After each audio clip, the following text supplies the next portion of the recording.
Meus amados irmãos, é com muita alegria que iniciamos esta nova jornada. Quero convidar-vos a olharem para o Evangelho de Marcos, não como um mero registro histórico, mas como uma experiência visual. A experiência visual de Jesus em ação. No Evangelho de Marcos, ele não relata apenas dados históricos e acontecimentos. Ele mergulha na história. Ele pega-nos pela mão e arrasta-nos para o centro da urgência de Deus. Este Evangelho ele foi escrito para pessoas comuns, para pessoas como tu, como eu, e não para uma elite intelectual isolada.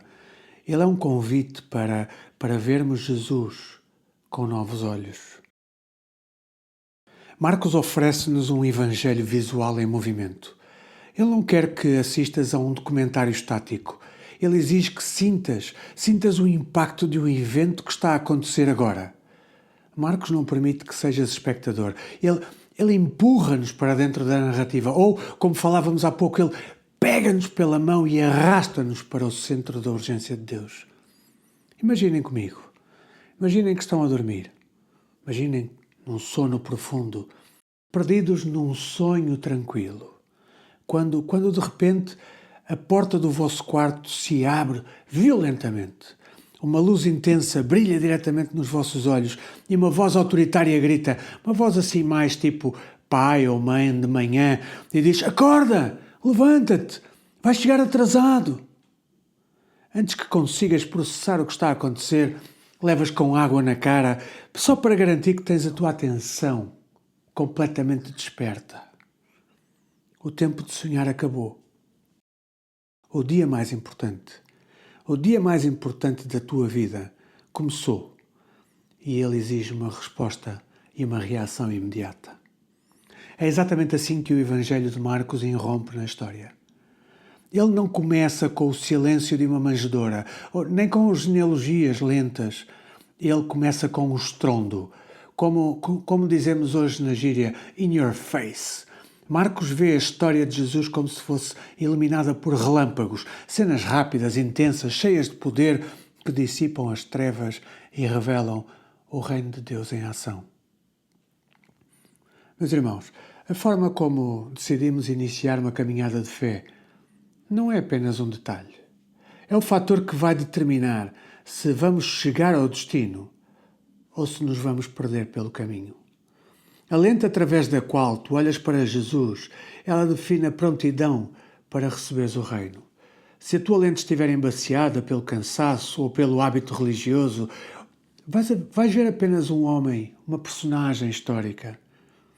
Mas se a lente estiver correta, num relacionamento vertical com o centro do nosso alvo, vais ver a invasão de Deus na tua realidade. Este relato, que muitos estudiosos consideram o mais antigo, ele é na verdade o registro das memórias do apóstolo Pedro, que estão anotadas pelo seu intérprete, quem era?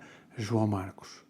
Escrito originalmente para cristãos que estavam em Roma e que enfrentavam a perseguição de Nero, este livro ele foi escrito com o propósito de transformar vidas sob pressão. Marcos, ele apresenta-nos o servo-rei, o servo-rei que não perde tempo, pois o reino não pode esperar. O Evangelho de Marcos, ele oferece-nos essa lente de ação e uma lente de ação e urgência que nos faz ver Jesus de uma forma como nenhum outro livro faz. Mas porquê começar por Marcos? Porquê começarmos hoje por Marcos?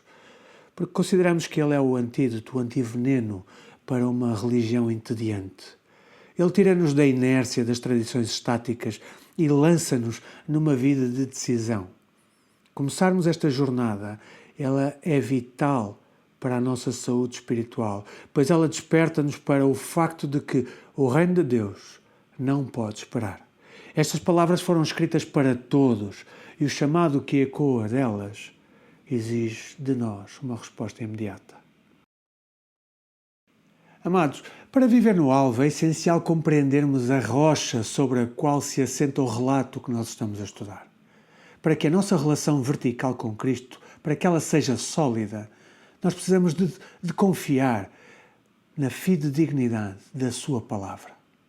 A autoria e a natureza do Evangelho de Marcos demonstram que não é um livro de achismos. O Evangelho segundo Marcos é um testemunho apostólico direto. Porque, embora o texto seja tecnicamente anónimo, a tradição unânime da Igreja primitiva, desde Papias de Herápolis, lá há cerca de 110 depois de Cristo, esta tradição atribui a autoria deste Evangelho a João Marcos. Quem era este João Marcos? Era um colaborador de Paulo e, crucialmente, ele foi o intérprete, o hermeneuta de Pedro. Ser o intérprete significa que Marcos não inventou histórias. Ele colocou por escrito a pregação viva de Pedro, preservando com precisão os ditos e os feitos de Jesus. Porque Marcos não serviu como um intermediário infiel.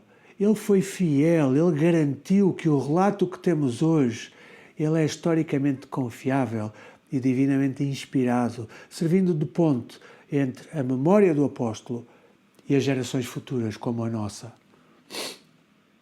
O conteúdo deste Evangelho é frequentemente chamado de as Memórias de Pedro, o que explica também, por outro lado, o seu estilo único, porque o texto está repleto de impressões digitais visuais e detalhes gráficos que apenas alguém que esteve lá com Jesus iria notar. Como por exemplo, Jesus a dormir sobre uma almofada ou a cor da relva onde a multidão se sentou. Num reflexo do caráter de quem vive no alvo, este relato também não esconde as falhas, não esconde as incompreensões, nem sequer a negação de Pedro. Pelo contrário, destaca-as para que a graça de Cristo brilhe mais intensamente. Pedro não pregava para se exaltar, mas para glorificar o servo-rei que o restaurou. Marcos demonstra também como viver no alvo, vivendo em amor e serviço ao mundo. De que forma? Ao adaptar a experiência judaica de Pedro para a mentalidade romana a quem se destinava inicialmente este Evangelho. Ele traduz, por exemplo, termos aramaicos, explica os costumes judaicos, tornando a autoridade de Jesus acessível a uma audiência gentia que enfrentava, como já falámos, perseguições e precisava do quê? De uma mensagem de ação e poder imediato. E o próprio texto também contém assinaturas discretas, como, por exemplo, o episódio do jovem que foge nu na prisão de Jesus, provavelmente o próprio João Marcos. E o foco geográfico na casa de Pedro, em Cafarnaum, vem reforçar a ligação direta com a memória apostólica. Isto confirma que estamos perante aquilo que podemos chamar de um manual de sobrevivência espiritual, ancorado na verdade histórica. Marcos foi um servo útil, não só um servo útil que escreveu, mas um servo útil que, sem precisar de ser a estrela, usou os seus dons para amplificar a voz de Deus. Que possamos também, como Marcos, ser canais, que possamos ser canais fiéis para que outros possam conhecer o Jesus que transforma vidas e que nos chama a segui-lo imediatamente. Marcos é o evangelista que corre. Ele não perde tempo com genealogias ou com prefácios longos. Ele começa com o motor ligado, ou como costumo dizer na brincadeira, com a roda no ar. O batimento cardíaco deste livro está expresso nesta palavra grega eutos, que traduzido é imediatamente. É por isso que o tema da nossa série é imediatamente. O seu Evangelho, ele avança como quem corre contra o tempo. Este detalhe não é apenas estilístico. Marcos escreve, muito provavelmente, em Roma, entre os anos 64 e 70 d.C., num contexto de quê? De perseguição feroz sob o imperador romano. Depois do grande incêndio em 64, os cristãos tornaram-se alvo da violência sistemática. Não era tempo para discursos académicos, era tempo de sobrevivência, e uma sobrevivência espiritual. Quem vive com a morte à porta não precisa de teorias sobre esperança, precisa sim de um libertador que atue. É por isso que esta expressão eutos dá ao texto um ritmo quase ofegante. Jesus está constantemente em movimento. Ele cura, ele expulsa demónios, ele levanta, ele toca, ele envia. O reino de Deus não é apresentado como uma promessa distante. Ele é apresentado como uma realidade que irrompe no presente. Quando Jesus chama, por exemplo, quando Jesus chama os discípulos respondem imediatamente. Quando Jesus é batizado, segue imediatamente para o deserto. Não há intervalos entre glória e prova. A ação é contínua. E este ritmo também comunica teologia. O tempo de Deus, o Kairos chegou. A resposta não pode ser adiada. Além disso, muitos estudiosos entendem que Marcos usa esta expressão eutos como um sinal de intervenção divina, quase como um vede ou um contemplem do Antigo Testamento, chamando a atenção para momentos decisivos na história da salvação.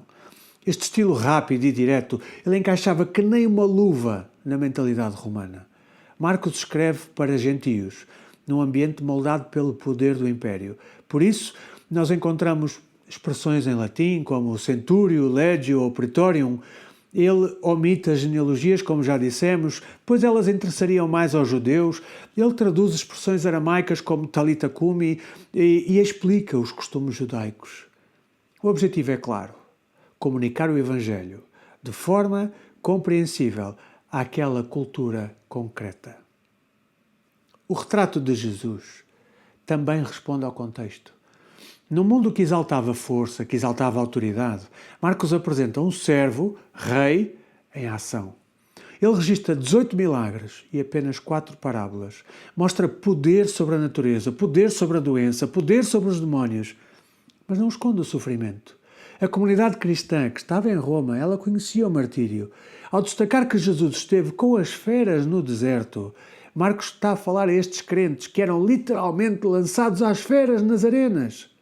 A glória passa pela cruz. Há ainda pormenores que ligam o texto à Igreja de Roma. Marcos menciona Rufo, filho de Simão de Cirene, nome que também surge na carta de Paulo aos Romanos. Não é um detalhe irrelevante, é sinal de proximidade pastoral. A concentração de eutos no início do livro, 11 vezes só no primeiro capítulo, ela estabelece desde logo o tom. Até meio deste Evangelho, a maioria das ocorrências reforça a autoridade e a missão pública de Jesus, antes de o foco se vir a demorar no caminho para a cruz. Mas se este é um anúncio tão urgente, qual é a natureza exata desta notícia? Marcos abre o seu relato com uma tese explosiva: princípio do Evangelho de Jesus Cristo, Filho de Deus. O termo Evangelion, traduzido Boas Novas ou Evangelho, era carregado de significado imperial. Era um termo político. No mundo romano, um Evangelion era o anúncio da vitória de um general ou a ascensão de um novo imperador ao trono. Era o anúncio de um facto que mudava a vida de todos, quer eles quisessem ou não. Quando tal sucedia, o arauto corria pelas ruas a gritar: Evangelho! Evangelho! Marcos subverte essa ideia. Ele proclama que a verdadeira vitória, ela não vem das legiões de Roma, mas vem do reino de Deus. Porque este reino não é uma ideia religiosa prazerosa para horas de folga, horas de ócio. O reino é uma invasão que vira de cabeça para baixo as ideias de poder do mundo e exige prontidão absoluta. Precisamos de resgatar esta clara distinção. O Evangelho são boas novas, não são bons conselhos.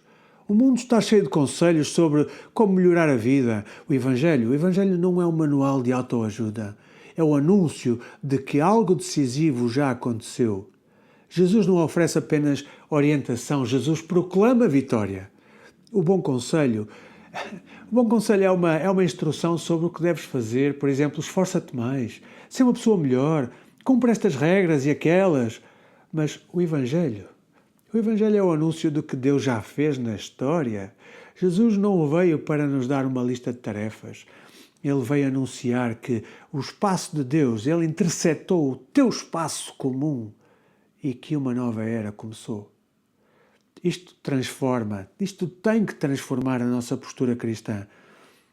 Nós não estamos a tentar ganhar pontos com Deus através do cumprimento de regras. Nós estamos a responder a um evento. Quando tu recebes, por exemplo, a notícia de que uma dívida é impagável, por exemplo, imagina, tens um empréstimo bancário para comprar a tua casa. Um valor em dívida que de uma só vez não consegues pagar. E de repente recebes a notícia que essa dívida, na sua totalidade, foi paga, foi liquidada, foi quitada. Quando isto acontece, ou se isto acontece, tu não estás a receber um conselho. Olha, seria bom agora seres grato.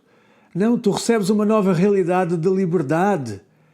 O Evangelho não é sobre o teu desempenho para com Deus, mas ele é sobre o desempenho de Deus em teu favor, através de Cristo. O discipulado, ele não começa com o que nós fazemos por Deus, mas sim com a resposta ao que Deus já fez. E a aplicação aqui também é inevitável. Tal como Marcos traduziu o Evangelho para a mentalidade romana, sem trair a sua essência, também nós somos chamados a comunicar Cristo de forma inteligível no nosso contexto. E há um outro ponto que talvez seja necessário ponderar. Será que falamos do reino como uma realidade presente ou como algo futuro? Se a linguagem da urgência, se ela desaparece, o discipulado torna-se opcional. E quando o discipulado é opcional, deixa de ser discipulado. A pergunta não é se nós acreditamos na mensagem. A pergunta é: estás disposto a responder imediatamente? O Evangelho segundo Marcos, ele tem o seu DNA impresso desde o início. No versículo 1, este versículo ele é a porta de entrada para esta jornada e diz: princípio do Evangelho de Jesus Cristo, Filho de Deus. Aqui encontramos o código genético de tudo o que nós iremos estudar. Se o Evangelho é um anúncio, quem é o rei por detrás da notícia? Marcos define a cristologia desta jornada, logo no primeiro versículo. Jesus Cristo, Filho de Deus. Estes títulos, eles não são simples adornos, eles são declarações de autoridade absoluta. Jesus, o nome humano, aquele que salva o seu povo dos pecados. Cristo, o Messias, o Rei ungido que herda o trono de Davi. Filho de Deus, a afirmação inegociável da sua divindade. A palavra princípio, arquê, é uma palavra que faz uma ponte magnífica, porque ela traz-nos do Gênesis, sinalizando esta nova criação. Para um judeu do primeiro século, isso significava que aquele longo silêncio profético tinha sido quebrado. Marcos está a dizer que a invasão divina começou. É como o som de um despertador que toca após uma noite de insônia terrível. A noite pareceu durar para sempre, mas o alarme anunciou. Amanhã chegou de verdade. É o momento de despertar, já não tens como recuperar daquela noite perdida, pois a luz de Deus, ela está a dissipar a escuridão da história. Ao rotular Jesus como Filho de Deus, Marcos lança um desafio audacioso. Reparem, naquela época, as moedas, elas traziam o rosto de Tibério com a inscrição Filho do Divino Augusto. Marcos afirma: o verdadeiro Filho de Deus não é esse tirano que governa pelo medo em Roma, mas o Messias servo.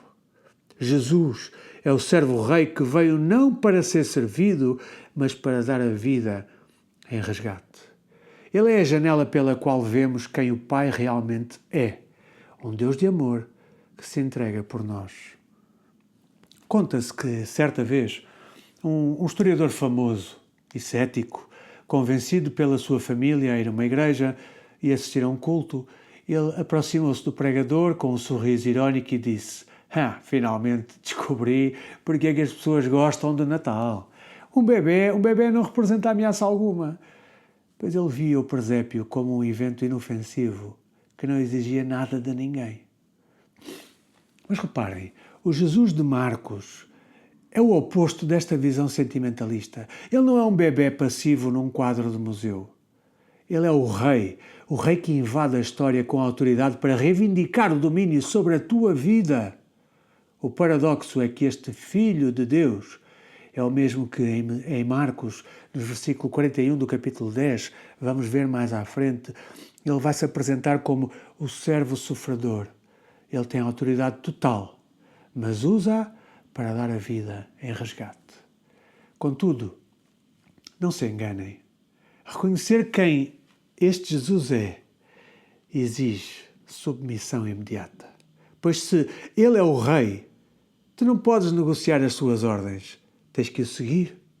E segui-lo exige uma mudança radical na forma como pensas. E aqui chegamos à outra parte da expressão do imediatamente. No fundo, este eutos do imediatamente, não é apenas uma palavra de transição. Ele define quem Jesus é, o servo em ação, cuja missão é urgente e essa urgência exige resposta. E aqui então está a outra palavra grega fundamental, metanoia. Arrependimento não é um ajuste superficial, é mudança de mente, mudança de lente. É aprender a ver a vida sob a perspectiva do rei, o rei que já chegou. A chegada deste reino, ele exige metanoia. Muitas vezes reduzimos este conceito ao remorso, aquele sentimento de tristeza por termos feito algo errado. Mas a verdadeira metanoia é muito mais profunda. É uma reorientação radical da mente. É como já dissemos, é aprender a ver a vida através de outra lente. A tradução de metanoia, como se fosse apenas uma mudança de mente, ela pode ser uma limitação intelectualizada. Este arrependimento bíblico ele é herdeiro do conceito hebraico shub, que significa dar meia volta ou voltar-se. Não uma volta de 360, como muitos dizem. Vou dar uma volta de 360 graus e mudar a minha vida. Isso não é mudança nenhuma. Voltamos ao mesmo ponto. É uma mudança de 180 graus. O verdadeiro arrependimento ele tem estes dois lados. É darmos costas ao pecado e voltar a face para Deus. É como, por exemplo, um capitão de um navio que percebe que está a ir em direção às rochas. Ele não se limita a ir limpar o convés, ou seja, a ir limpar tudo o que é remorso, tudo o que é uma reforma externa. Ele tem que mudar o curso do navio, ele tem que se arrepender, senão o acidente é inevitável. Em suma, para a nossa vida diária, o remorso ele olha para o passado com dor. A metanoia olha para o futuro com esperança e mudança. O remorso foca-se no eu e no sofrimento causado pelo erro. A metanoia foca-se em Deus e na obediência. O remorso é uma emoção. A metanoia é uma revolução da mente e da vontade. É disciplina. Que o Senhor renova a nossa mente para que, longe de um remorso que é paralisante, nós possamos viver a alegria de um arrependimento que nos aproxima do Mestre todos os dias. Amém? O reino de Deus é o espaço onde a sua vontade é feita. E Jesus mostra que este espaço, ele está a pressionar a nossa realidade. Ele termina os seus ensinamentos com avisos que funcionam como placas de sinalização na autoestrada. Eu costumo usar muito esta expressão das placas de sinalização, referenciando, por exemplo, quando estou a ministrar a equipas de louvor, falando que não há estrelas aqui no palco, não é? As equipas de louvor, elas devem funcionar como placas de indicação, placas de direção. Ninguém vai numa autoestrada e para e diz: "Ai, que linda placa de sinalização que está aqui". Não, aquela placa, ela é vista momentaneamente, mas é importante que ela seja vista, porque ela vai indicar uma direção. Então, nós somos também, quando estamos aqui à frente a liderar, nós temos que ser placas de sinalização que não apontam para nós, que apontam para o sítio certo, que é Deus. Então, estes ensinamentos com os quais Jesus termina, eles funcionam como estas placas de sinalização na estrada. Elas informam-nos do perigo, elas indicam o caminho e exigem uma atenção imediata. Tu não podes simplesmente seguir o fluxo da multidão, seguir o flow, não é? Vai no flow, vai no movimento com o resto da multidão, que vai para onde? Vai em direção à porta larga. A hesitação em seguir Jesus não é prudente. É um estado de entorpecimento, é um estado de paralisia espiritual. Se o reino é um tesouro escondido pelo qual vale a pena vender tudo, então a nossa resposta deve ser dada imediatamente. Precisamos de despertar do sono da negligência. Meus irmãos, amanhã chegou, o alarme tocou e o rei já está a agir. A pergunta que Marcos nos faz não é se nós concordamos com a teoria de Jesus. A pergunta é se nós estamos dispostos a mover-nos com ele. Amados, estarmos calados, estarmos inertes diante deste anúncio é um perigo maior do que qualquer perseguição. Nós lembramos com amor e com carinho, com cuidado, a igreja perseguida, mas ficarmos parados e sem ação perante a urgência do reino é o maior perigo de morte, e é uma morte eterna sem Cristo. Seguir Jesus é o caminho do discípulo, e esse caminho exige uma decisão, não amanhã, exige uma decisão hoje. A metanoia não pode ser adiada. O Evangelho de Marcos, ele não aceita observadores de bancada, ele procura discípulos que estão em movimento. Se a mensagem de Cristo é um facto transformador e não apenas um bom conselho moralista, a tua vida ela não pode permanecer a mesma. Nós temos de agir com a mesma autoridade, com a mesma urgência que o texto nos apresenta. Lembra-te de Tiago e João. Quando Jesus os chamou, eles deixaram os barcos e a família. Aquilo não era apenas um hobby, aquilo era um negócio estável, há várias gerações. Eles romperam com aquela estabilidade familiar, com aquela segurança financeira. Para quê? Para seguir o rei. Então, a pergunta que importa hoje é: qual é a rede? Qual é a rede de segurança? Tradição, estabilidade ou conforto? Qual é a rede que te impede de avançar com Jesus hoje? Lembrem-se, o céu não é um lugar distante para depois da morte. O céu é o espaço de Deus que quer interceptar a nossa realidade terrena hoje. O céu, o reino, é a dimensão de Deus que invade o nosso cotidiano. Na próxima semana, nós veremos como a autoridade de Jesus, testemunhada por Pedro e registada por Marcos, se vem a manifestar na preparação e vitória no deserto. Antes da aclamação pública, há o teste. Para que o rei chegue ao palácio, é necessário um mensageiro do deserto para preparar o caminho. Veremos como Jesus venceu onde todos nós falhamos e o que acontece quando o sentido do nosso chamado é provado pelo isolamento. Não percam. Preparação e vitória no deserto. Até lá, que possamos manter os nossos olhos fixos no centro do alvo.